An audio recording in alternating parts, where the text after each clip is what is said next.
Welcome to Called to Build, the podcast for faith-driven entrepreneurs and kingdom leaders who are ready to build what outlasts them.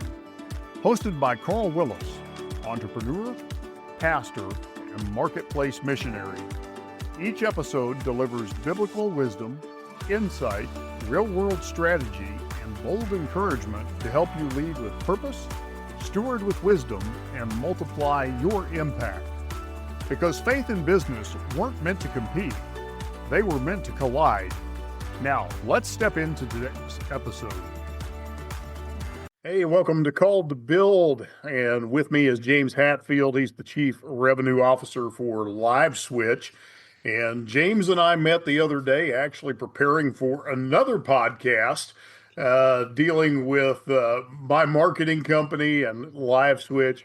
And in that conversation, we realized that we had some other things in common, watches and faith, and our love for combining our business and our walk with Christ. And so I said, we've got to record another podcast behind the first one. So James, thanks for joining me today. Carl, great. And we got so much in common. I'm sure this is going to fly by.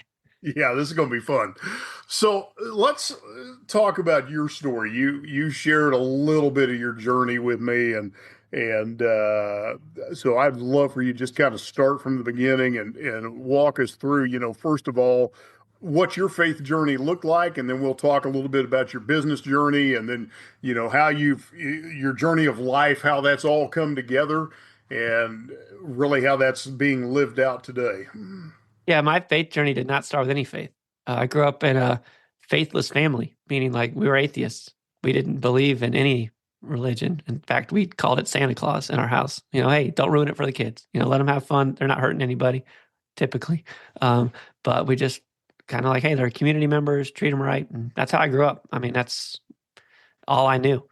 And so as life goes along, sometimes things happen to you. I grew up with triplet friends, identical. We did everything together. We went to basketball camps, sleepovers, learned how to drive together. These are just my neighborhood buddies that we hung out after school every day, and really got close with them. The issue that they had was they had a disease called cystic fibrosis, and back then your life expectancy was 18. Now it's up to 40 or 50. Thank God. But everything was fine, and we didn't live our lives like it was going to end at 18, right? But then at the age of 19, my first triplet friend passed away, and it really impacted me. I'd never been really around death that much, and I really didn't know what to do with it. At 19, I'm trying to figure out life. I'm trying to run my business, and I'm trying to keep my head on straight, and that was hard to do.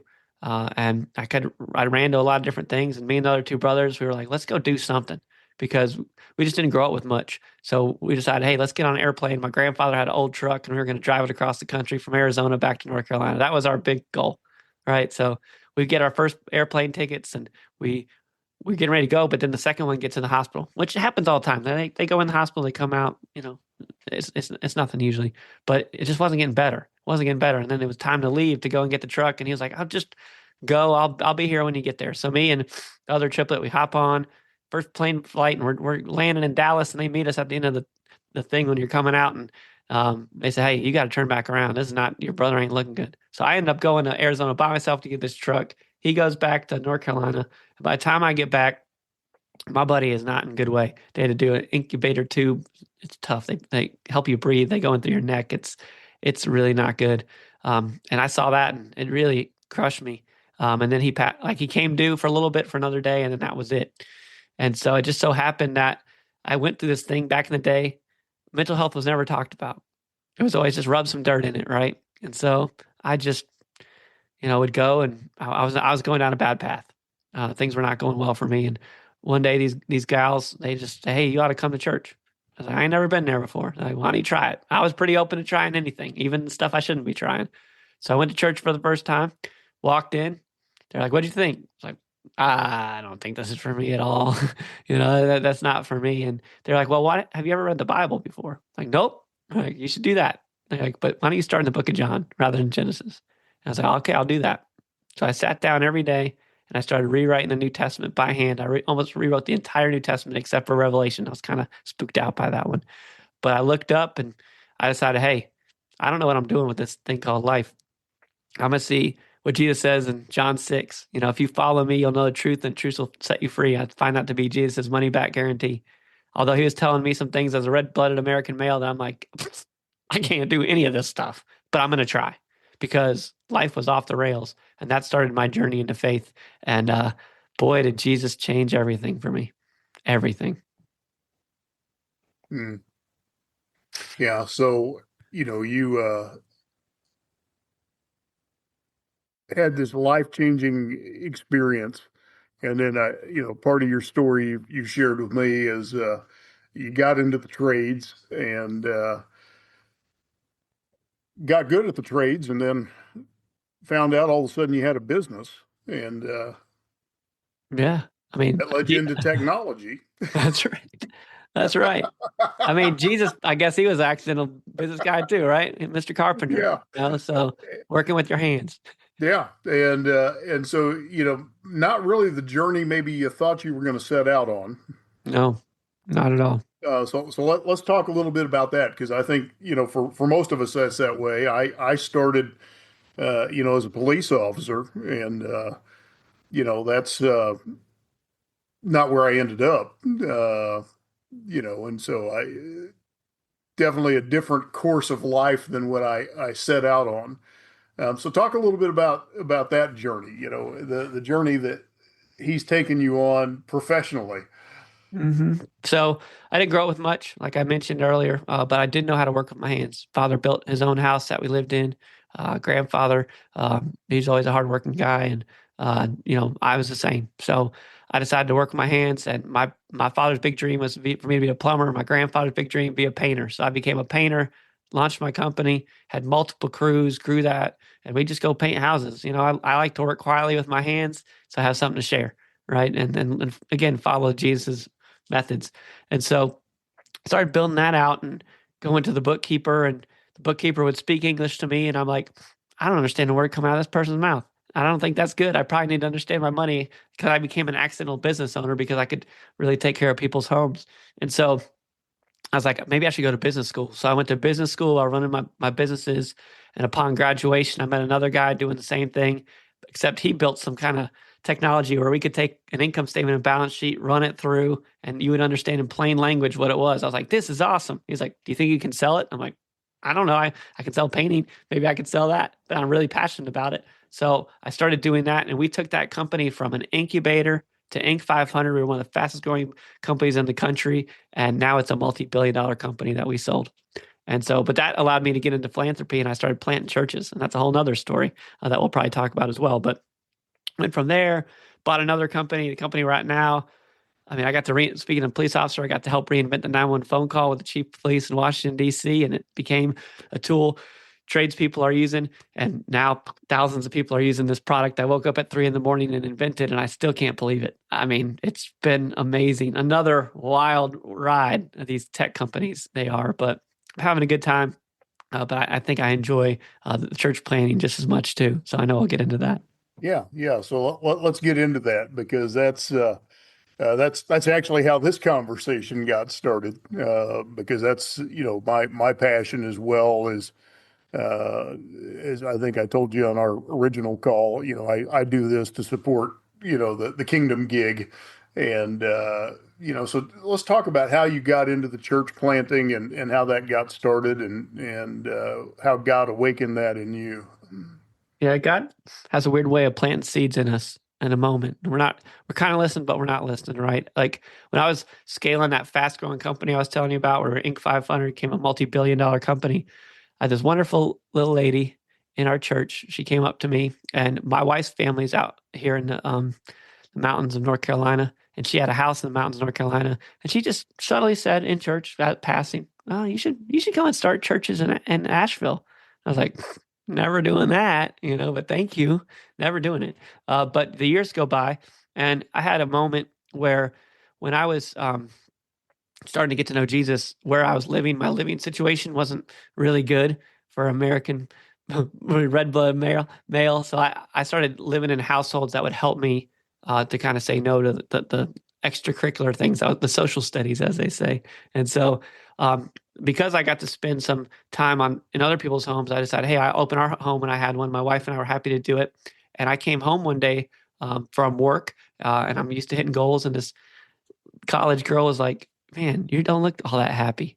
And I'm like, yeah, I'm frustrated. She's like, well, you should quit your company. And I'm like, you think all this pays for itself?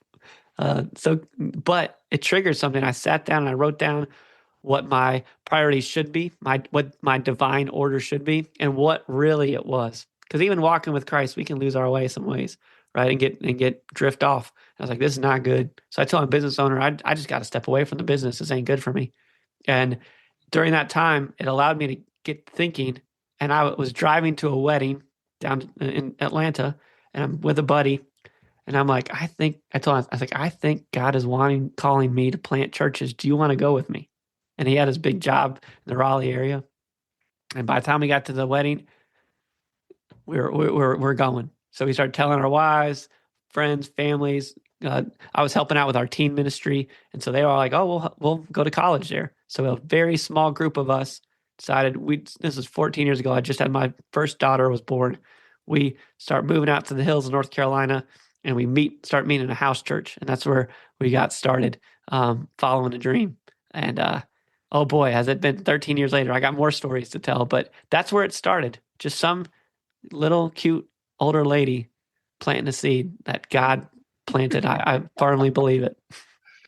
I think that's awesome. My journey started with an older man that met me at the door of a church and asked me a 30-second question. So I get that.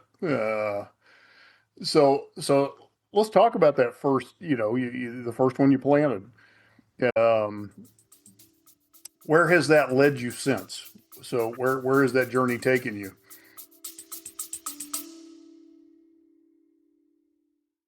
If you're serious about building a business that honors God and multiplies kingdom impact, I've got something just for you. It's called Faith-Driven Success, a free resource designed to help you align your faith with your business strategy so you can grow with confidence, clarity, and conviction. You'll learn how to put biblical principles into action and start leading with bold purpose in every area of your work. Download your free copy today at biblicalgrowthstrategies.com. That's biblicalgrowthstrategies.com, and start building success that actually lasts. Yeah, I think when you start a church in a living room, it's hard to see what God's going to do with it. You're kind of like almost feeling life support at first. You're like, well, here we are. God, here we are. What are we doing? And so we just start meeting needs in the community, start partnering with nonprofits, serving, not letting the left hand know what the right hand's doing. And God does what God does. He adds to the number. So he just did bringing people around. And we were like, okay, we kind of outgrew a living room. Let's go to just a community center. Because I didn't want to buy a building because I was like, I don't know what God's going to do with this. Like, we might become some big mega church, or we might become so small in a month, like we back to the living room. So we start meeting in these community centers. Very humble, so humble. Wow. Was it humble? So we started doing that. God adds more. And so we're growing. We outgrew the community center. And like, well, where else can we go? So we started going downtown to the art museum. There's this modern art museum. Like, they're not open on Sunday. Maybe they'll let us sit in there. We'll pay rent. So now we're having church in a modern art museum of all places. I'm like, all right, God, we start growing again. We outgrow that. So now I'm like, well, where else can we go? Oh, the Seventh-day Adventists, they're not using their church building on Sunday. Can we use your gym? So we're like this gypsy church, and we're posting up in the gym, and now the whole gym's full of people. And I'm like, oh. And we started missing. Well, what happened is we ended up starting connecting with a guy, probably everyone knows, Francis Chan. Francis had big church, went back to China, came back, said, I don't think this is it. And he started going back to the living room. So we started getting really influenced by that. Like, oh yeah, that's our origin story. And so we start connecting with Francis a lot. He has these conferences. We start getting to know him. His We Are Church conferences, and we're just learning. Like, we don't really know what God's up to, and we're just learning. And then we start like, well, who else are doing this, house church movement thing? So we start finding these other house church movement, like Tampa Underground, Kansas City Underground, and any books we can find on it. And there wasn't a whole lot, but enough to kind of oh, and so we put it before the church saying, we think God's up to something here. I think we were going to take a whole year to fast and pray, but I think he's trying to decentralize us instead of bringing people to church. I think he wants us to bring church to people. And so, I mean, we told people like, hey, this might not be for you. It might be scary. It's okay. There's other faith communities in our area here. We're not trying to be a big mega church, like go find where you need to go, but we're feeling called. But we didn't want to force the church, right? And maybe we weren't hearing the voice, but the church got on board. And so it's been about 4 or 5 years now. We started going micro. And so we started raising up lay leaders, microchurch pastors, single men and women, married couples. And we just let God kind of do his thing. And we started with 3, not so micro church, but, and then we started just doing it once a month. Let's ease into the pool. Then we started doing it twice a month. Then we started raising up more microchurch pastors. And now we're up to 6 microchurches. And then a 7th one that we just launched, which is really out there. So we started taking all the microchurches. Now we meet in microchurches every week.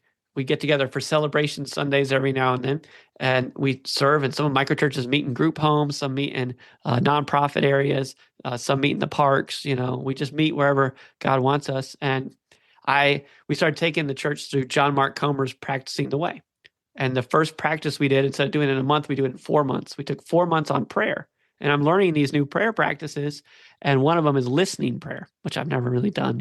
And I didn't really know how to do, but I was like, all right, I'll do. I love talking to God.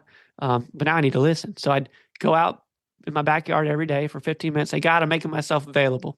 I'm just going to listen. If you got something, I'm all ears, but I'm not going to manufacture it. Like, I don't want to force it. So I want God to do what he's going to do. I go out a bunch of times, nothing. I'm like, I'm going to keep trying here, Lord. And eventually he's like, I want you to go back into the hospice. Because my family and I used to sing before COVID. We'd go and sing to hospice and people dying on their last day. Then COVID shut it down. Then we're in Asheville, the hurricane shut it down and it finally reopened. And my wife is usually not into stuff that I bring towards her. She doesn't like change. I was like, honey, I think God is whispering in my ear that we need to go start a church and a hospice, which doesn't look good on a church growth paper, by the way. Like the money side of it doesn't look good. The adding people doesn't look good. They're dying the same day on paper. And I'm like, have you heard of anyone doing this? No. I'm like, I haven't heard of this. I only heard, I think, the voice of God telling me. I don't know. So I start testing it. I was like, this is what I'm thinking. And the whole church got behind it, like, do it. So we've been doing this the last 3 months. So we started a micro church and a hospice. I love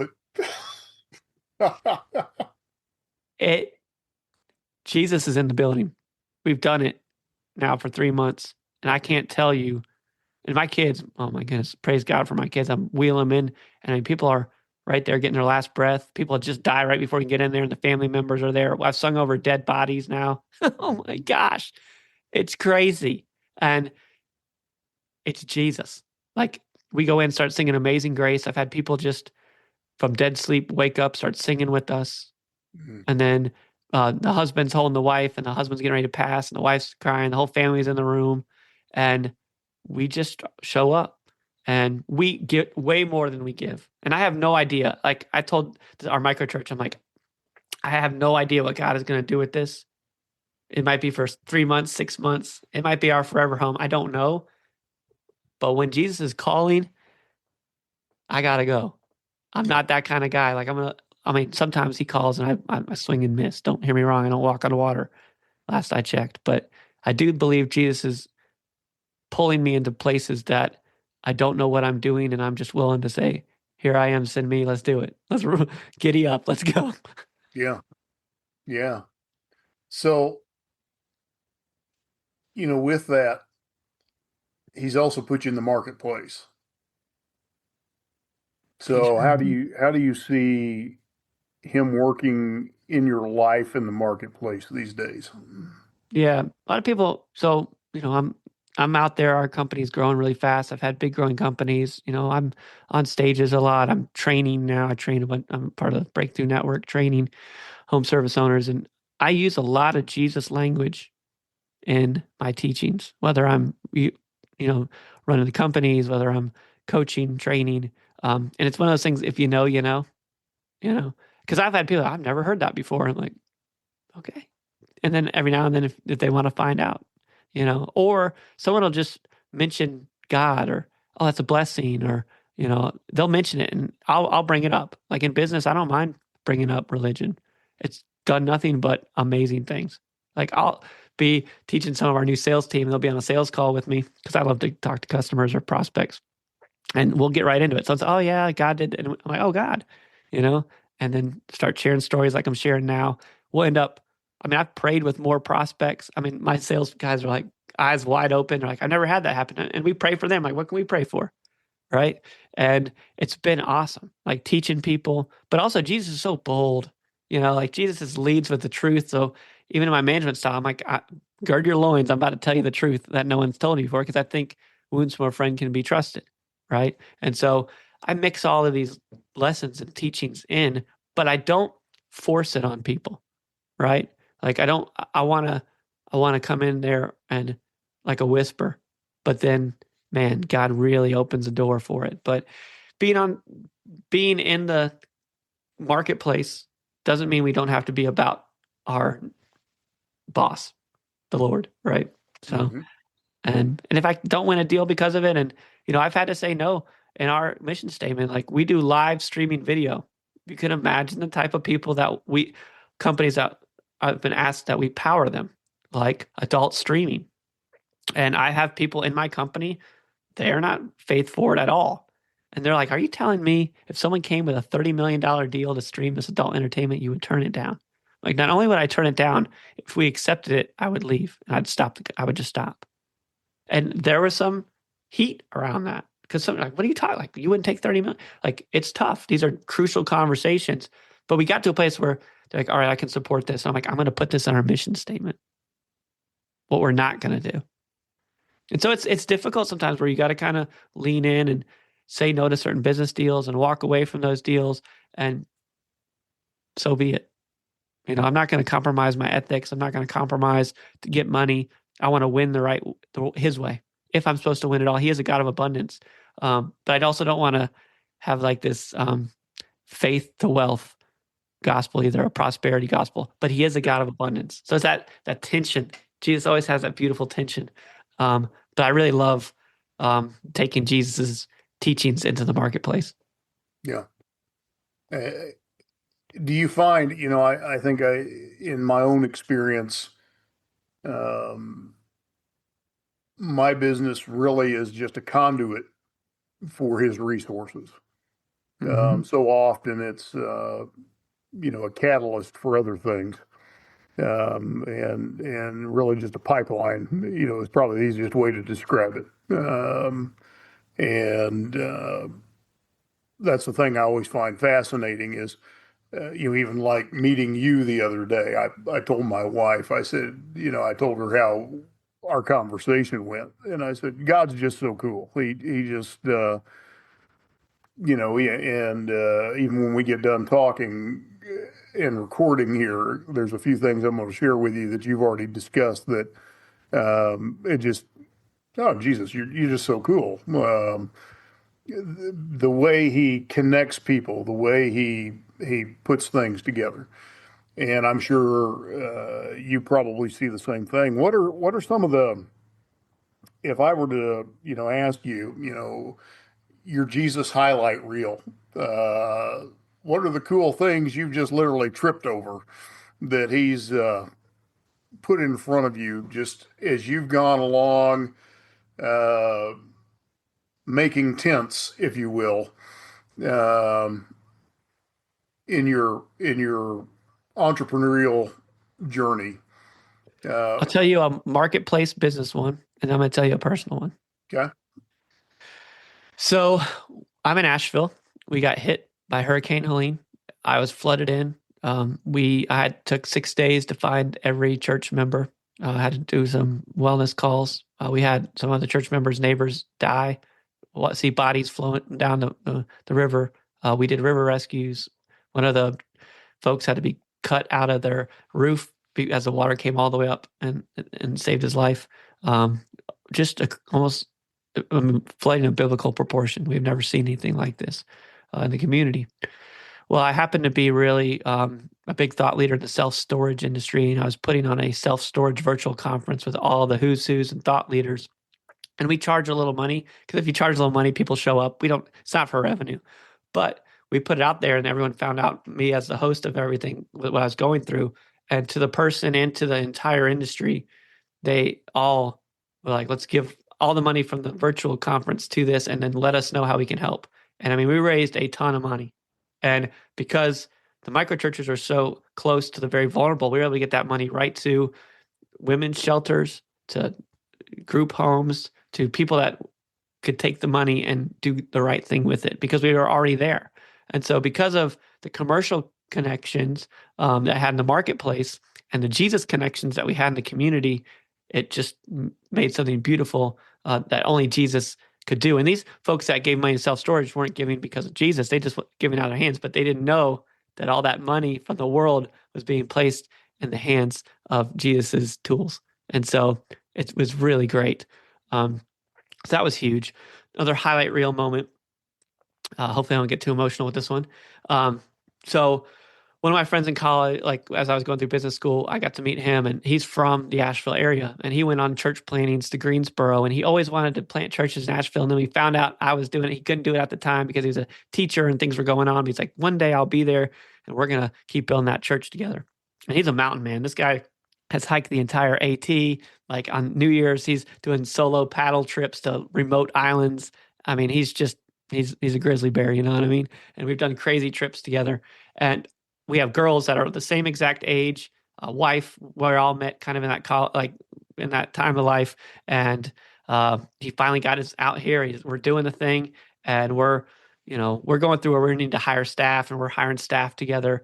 And as we were going through the interview process, New Year's was coming around, and he's going on his annual New Year's trip where he's, kayaking to Solo Island. And as he was coming back the next day, we hadn't heard from him. And eventually found out he drowned because an Arctic bomb had come down. And when he capsized, your natural reaction to cold water is just breathe in, and he died, and that was really brutal. I mean, burying him was really tough. My wife would go up every Tuesday and spend the night. The girls, I had them every weekend, and it just became an extended family during this time. Well, prior to this, I like music. So you see my guitar behind me. I like worship in our church. I do a lot of singing, and I start to date a guitar before I buy it. I just want to make sure it's right. Well, I kept going to this guitar store, and there was a salesperson there, and we kept talking, having life talk, and I found out about his life, and I got to share about what Jesus had done for my life, and I gave him a card, and then 6 months go by, and this is all prior to my other friend passing away. This guy reaches out and he said, "Hey, I want to reach out to you because you're a good person. I know you haven't heard from me. You probably don't remember me, but can we get together?" So I'm like, "Sure, I can get together." And so we get together, we have pizza, and he had just gotten out of rehab. He almost died. His father this is an older fella. He previously married, gone through divorce, has multiple kids. And he just struggles with addiction. So I start walking with him. I start showing him Jesus. We start getting close. And one night he comes in. He's like, "You've been showing me all about Jesus." And he's like, "I've been thinking a lot." He's like, "I want to tell you something." He's like, "I always told my daughters that I would live for them. Die for them. Excuse me. That I would die for them." And he's like, "Dying's the easy part." He's like, "It's the living for them that's hard." And he's like, "I want to live for them, and I want to live for Jesus and for them." And I'm like, "That's awesome." Because this guy had been coming to our Thanksgivings. He's been coming to our Christmases. Like, he's been adopted by our family. And but he's a big musician too. But he had come up after he became Christian. He'd been coming up with me to my buddy who died in the kayaking accidents property. We're tooling around. We're country boys. We're on dirt bikes and things. And we're making a fire on top of the mountain there and singing to God.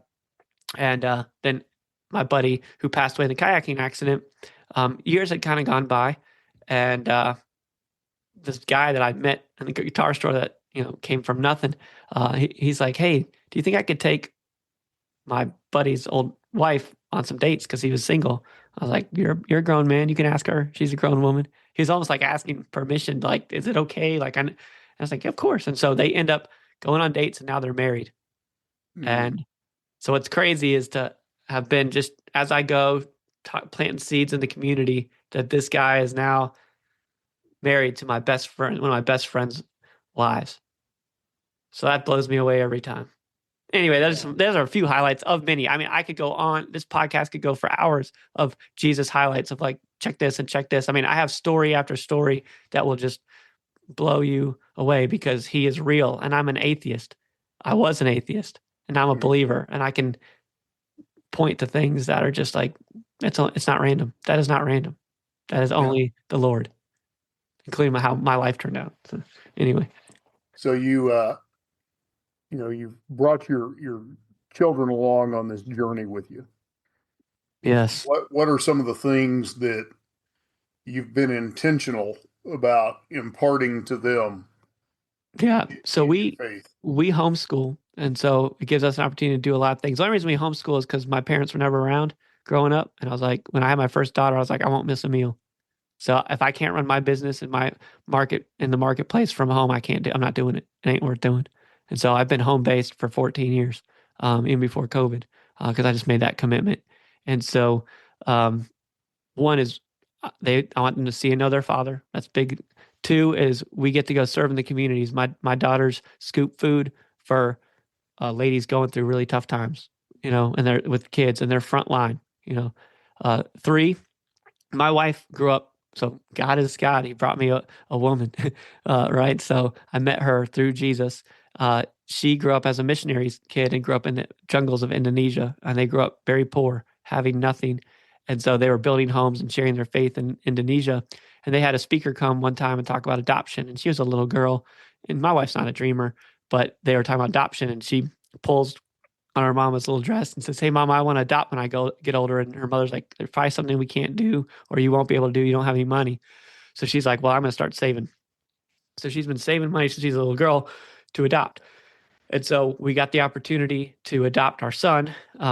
And so that's been great. And we're in a multiracial family, which is great. And so you can look at our family immediately like, okay, something's different about this family. And it points back to my wife's dream of adopting. And then we were done after 3 kids. Like 3 kids was like, I can't believe I have 3 kids. This is crazy. But time goes on, my kids are older now. And then we get a call from the adoption agency like 4 years later saying, "Hey, that same birth mother and birth father are having another one and they want you to have her." And we were like, my first reaction was like, "Oh, I'm so tired." My heart wasn't there in the beginning. It took a while, and counting the costs, eventually was like, "All right, God, is this who you want us to have? We'll take her." And then the adoption agency says, "Hey, sometimes things happen, so just be aware." And so then the birth family kind of was like, "Oh, we're going to keep her." So then I'm watching my kids go through these emotions of like, "Oh, we're having her, then we don't." And they're like, "But hold on, just know that you could get a call later on." And we got a call. And like we had to get on an airplane the next day, and we ended up signing all the paperwork. My daughter was just coming out of the NICU, and they're like, "Don't go in the hospital. We'll bring her to you." I'm adopting my daughter in a Barnes and Noble, and she's the size of a peanut. She just went through a NICU, and she's been fantastic. And just watching my family with her and her with my older kids, and just watching that and just seeing what God is doing, is incredible. And working through my wife's dreams and just seeing how God builds. It's been incredible. And the adoption stories, and when you look at I have so many things like going around with my children. My children are African American, so you can imagine I get some questions in the community. But it's been really great, and that also opens doors for Jesus and conversations like we're having now, just because of my family coming on the scene. So God continues to do incredible things, and like a crazy story is when my wife was in the Philippines. They used to serve the poorest communities, and this one gal lived in a tin box, like literally a cardboard box. And she had been a little girl, and she would call my wife's family like Papa Marcos and Mama, Papa, and like, but her family was all kind of getting gone, and she saved up every little penny she could and bought a one-way ticket from the Philippines. And somehow we still can't. It's like only God. She came and found them. And now she's grown up here in the States. Basically, they adopted her. So we've got the full rainbow of colors in our family. And I'm like, just look at our family. Like, you tell me if you see Jesus, I want you to see Jesus, and I'm not doing that I did not plan this out. Like I could tell you stories of why, but like here it is. I want you to see Jesus in my finances. I want you to see Jesus in my language. I want you to see Jesus in my family. And not to show off. I'm just trying to follow him. The only reason you see him is because I hang out with him. I'm cool by association. So these are just things that he's building, and I'm just sitting back and watching God do what God does, which is Yeah. amazing. So what is the current dream that he's placed on your heart? Like, what's the thing that keeps you up at night? Mm. Well, this hospice piece has been huge. Being around so much death, right? Growing up, my story that everyone's heard now. I just have a big heart um, for families that are losing their mom, their dad, their kid.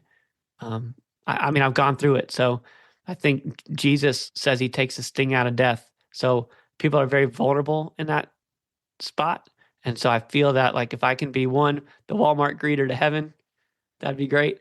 And two, a resource. And we do it very gentle and soft. Like we give little gift bags with things that the hospice care center said is good. And then we put just a little thing if you need anything, like need us to sing at a funeral, have any questions, really subtle, just a little mustard seed in there. And we'll see. So my dream is to see what God's dream is with this. It's kind of, I'm like, I still am trying to figure out what God's doing, having me roll into a hospice because I could take my family, and God has given me a lot of talent, if I can say that as humbly as possible. So I could go and like, hey, what do you want me to do? Build bigger ships and bigger barns. And this is not what, in my mind, the business guy who's built some of America's fastest growing businesses, the ideal for scaling Jesus's business, right?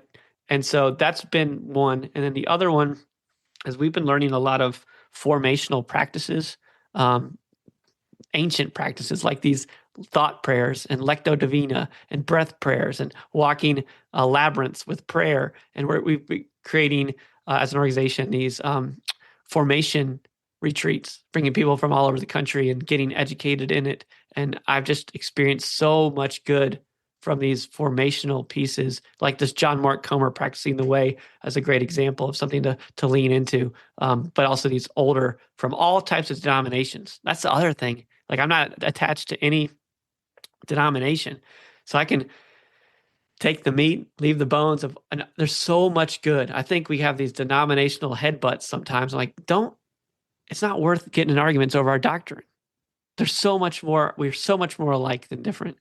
And let's not plant our flag there. Let's plant our flag on Jesus' lordship and loving him. Like if we are walking towards the well of Christ, hallelujah. Like I don't care where you're coming from. I was on the mountain back there. You would never have gone after the atheist, but I just started walking toward him, on my own. So that's been really great too. I hope to break down and see more breaking down walls. And Jesus prayed for unity and all these different things. And if we can all just get along a little bit more in those and get off the doctrine high horse. I think that would do us a lot of good. And I think that would bring a lot of joy to the Lord. So there's some few dreams of many that I would love to see. Oh, that's good. And, for the people that are listening out here that, God's given them a passion for the kingdom. He's given them a passion for business. They're trying to figure out how to put those two things together. What advice would you give to them? Yeah, I think in business, sometimes we think, oh, when I've made it and I got all the money, I'm just going to go and serve. I'll be on the Lord's payroll. Don't do that. That's a chasing after the wind. You're not guaranteed tomorrow. I've watched people die that I thought would be around a lot longer. So you don't even need to have any money. At last I checked, the woman with 2 copper coins, she's pretty broke. You could be in debt, big time in debt, up to your eyeballs, worrying every day about it. I've been in debt before. I've missed rent checks before my business started really taking off. I've been there, but now is the time to give. Well, don't wait. Like find local community. Find one person you can help. And it doesn't have to be with money. Maybe he didn't give you 2 hands and 2 feet. Take what you got, take what you got, serve locally, and give locally. There's so many needs across our country. across the world too. If you feel compelled to go overseas, that's great too. I mean, that's what my wife's family did, but I also feel the mission field is right there in your backyard. Might even be your neighbor, go cut their grass. I don't know. Like, go serve now and don't use the whole, oh, when I make it and I'm on the Lord's payroll, I'll do this, that, and the other. Don't wait. He might be coming back in 10 minutes. I don't know. So let's do that. That would be my advice for everyone in this situation. Yeah, that's great advice. Well, James, thanks for sharing your story with us. And if somebody wanted to connect with you, where can they do that? LinkedIn's a really good spot. Just look up James Hatfield, and my business is LiveSwitch, LiveSwitch, and just find me, reach out. I'll make time for anyone listening. I won't ignore you. Fantastic. Well, thanks for joining me today, and to our audience, thanks for joining us on this episode of Called to Build. Thanks for tuning in to Called to Build. If this episode challenged or encouraged you, take a moment to subscribe, leave a review, and share it with another faith-driven leader who's ready to rise. To go deeper, visit carlwillis.com for tools, training, and resources that will help you lead with purpose, steward with wisdom, and build what outlasts you. Remember, you weren't called to compete, you were called to build. Until next time, keep building what matters.